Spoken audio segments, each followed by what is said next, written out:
राधे राधे भक्तों, आज हम सुनेंगे सत्यवान और सावित्री की पौराणिक कथा। जेठ मास में आने वाली अमावस्या को वट की पूजा की जाती है और इस दिन महिलाएं दिन भर उपवास रखकर वट सावित्री की विधिवत पूजा करती है और व्रत आदि भी रखती है। माना जाता है कि ऐसा करने से सुखी वैवाहिक जीवन का आशीर्वाद मिलता है और अमर सुहाग की कामना की जाती है। तो आइए सुनते हैं सत्यवान और सावित्री की पौराणिक कथा। एक राजा था, उसकी एक लड़की थी, उसका नाम सावित्री था। वह जब 12 वर्ष की हुई तो राजा ने उसकी जन्मपत्री पंडितों को दिखाई और वर खोजने को कहा। पंडितों ने जन्मपत्री देखकर राजा को बताया कि उसकी शादी के 1 साल बाद विधवा हो जाने का योग है। यह सुनकर राजा बहुत दुखी हुआ। अब तो राजा ने शादी के बारे में सोचना ही छोड़ दिया। जब सावित्री 18 वर्ष की हुई तब वह एक दिन अपनी सखियों सहेलियों के साथ वन में भ्रमण के लिए गई तो उसने एक सुंदर युवक को लकड़ी काटते हुए देखा। उसने उससे शादी करने का फैसला किया।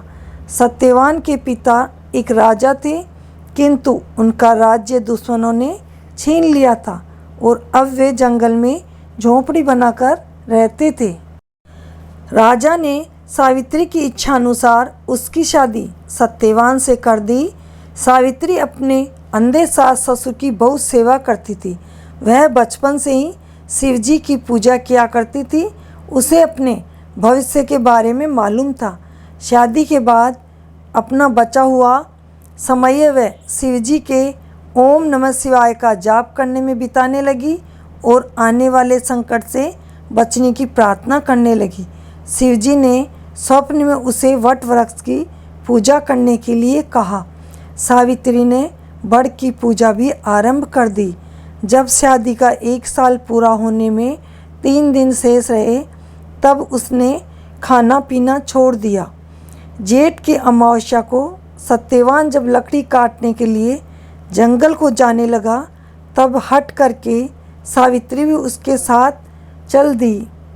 लकड़ी काटते काटते सत्यवान के सिर में जोर से दर्द होने लगा। सावित्री ने उसे कहा वह कुछ देर आराम कर लेवे। वह सावित्री के गोद में सिर रखकर लेट गया। उसे नींद आ गई और नींद में ही उसकी मृत्यु हो गई। जब यमराज सत्यवान की आत्मा को ले जाने के लिए आए तब व्रत के प्रभाव से वे उसे दिखाई देने लगे। वह उनके पीछे पीछे चलने लगी। यमराज ने कहा वह उनके पीछे ना आवे और उन्हें अपना काम करने देवे, किंतु उसने यमराज से कहा कि या तो मेरे पति के प्राण लौटाओ या फिर मैं भी आपके पीछे पीछे मेरे पति के साथ चलूँगी। यमराज ने कहा कि ना तो तुम साथ चल सकती और ना ही तेरे पति के प्राण लौटाएंगे। हाँ, आप जो भी मांगना चाहो मांग सकती हो। सावित्री ने यमराज को अपने वचनों में लेकर 3 वर मांगे। मेरे सास ससुर अंधे हैं, उनकी आँखों की रोशनी हो जाए।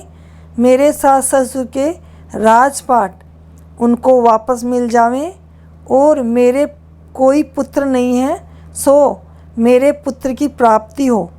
वचनों से बंधे यमराज ने कहा कि ऐसा ही होगा और सत्यवान को लेकर चलने लगे। सावित्री फिर यमराज के पीछे पीछे चलने लगी तो यमराज ने पूछा अब तुम मेरे पीछे पीछे क्यों आ रही हो? तब सावित्री ने यमराज से कहा यमराज जी, आप मेरे पति के प्राण तो ले जा रहे हो, फिर मेरे पुत्र कैसे उत्पन्न होगा? और उसके बिना मेरे पुत्र होगा तो लोग ताने देंगे और कहेंगे कि ये पुत्र कहाँ से लाई। इतना सुनते ही यमराज को ध्यान आया कि वह मैंने सावित्री को कैसा वचन दे दिया। अब तो मुझे सत्यवान के प्राण वापस लौटाने ही पड़ेंगे। इस प्रकार यमराज ने सत्यवान के प्राण वापस लौटाए तो सत्यवान उठ खड़ा हुआ। अब सावित्री ने गाजे बाजे से सखी सहेलियों के साथ वट वृक्ष की पूजा करी और वट के पत्तों के गहने बनाकर पहने तो वे हीरे मोती के हो गए। वट पूजा का पानी सास ससुर की आंखों में लगाया तो सास ससुर की आंखें भी ठीक हो गई और राज्य भी वापस मिल गया। तभी से वट वृक्ष की पूजा की जाने लगी। हे वट भगवान, हे वट देवता, ऐसा सावित्री का सुहाग दिया, अन्न धन दिया, वैसा सबको देना। सावित्री ने 3 दिन का उपवास किया था। वैसे ही औरतें बढ़ती रात करती है। कहानी कहने वाले, सुनने वाले, हुंकारे भरने वाले, सबको देना, सबकी मनोकामना पूर्ण करना और सभी को अमर सुहाग देना। इसको सुनने के बाद गणेश जी की कहानी सुननी चाहिए। तो आइए भक्तों, अब हम सुनते हैं गणेश जी की कहानी।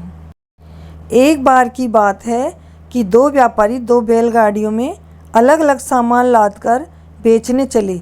एक ने गाड़ी में नमक और खार भरा तो दूसरे ने अपनी गाड़ी में मिश्री और मेवा भरा और बेचने के लिए हाट की ओर चल पड़े। राह में गणेश जी का मंदिर था। वहाँ से वे लोग निकलने लगे तो गणेश जी एक बालक के रूप में बनकर आ गए और मिश्री मेवा की गाड़ी वाले से कहा, तुम्हारी गाड़ी में क्या है? थोड़ा मुझे भी खाने को दे दो। गाड़ी वाले ने कहा, मेरी गाड़ी में तो नमक और खार है। गणेश जी ने कहा, ठीक है। दूसरी गाड़ी वाले से पूछा, तुम्हारी गाड़ी में क्या है? मजाक में उन्होंने कह दिया, खांड खोपरा मिश्री मेवा है। गणेश जी ने कहा, मनसा जैसी दशा भगवान पूरे बीसा विश्वा, मुझे भी थोड़ा दे दो।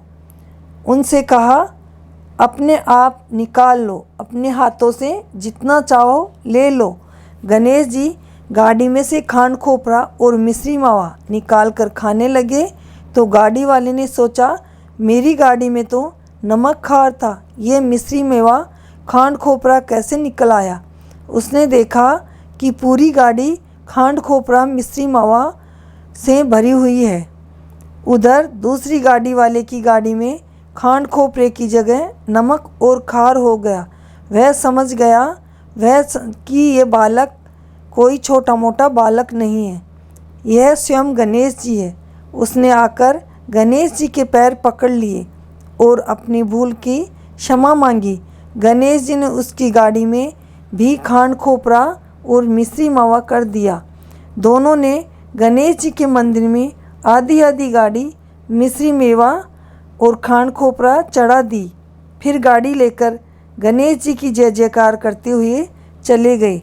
हे गणेश जी, जैसी कृपा नमक खार की गाड़ी वाले पर करी वैसी सब पर करना। कहानी कहने वाले, हुंकारा भरने वाले और सुनने वाले सभी पे कृपा करना और सभी के ऊपर आपकी कृपा दृष्टि बनाए रखना। बोलो गौरी पुत्र गणेश जी की जय। गजानन जी गणेश जी महाराज की जय। भक्तों, आपको ये कहानी कैसी लगी? कमेंट में जय गणेश ज़रूर लिखें। चैनल को सब्सक्राइब नहीं किया हो तो चैनल को सब्सक्राइब कर दें ताकि जो कथाएं हम आपके लिए लेकर आते हैं वो आप तक पहुँचे और आप इन कथाओं का लाभ उठा सकें। राधे राधे। जय श्री कृष्णा।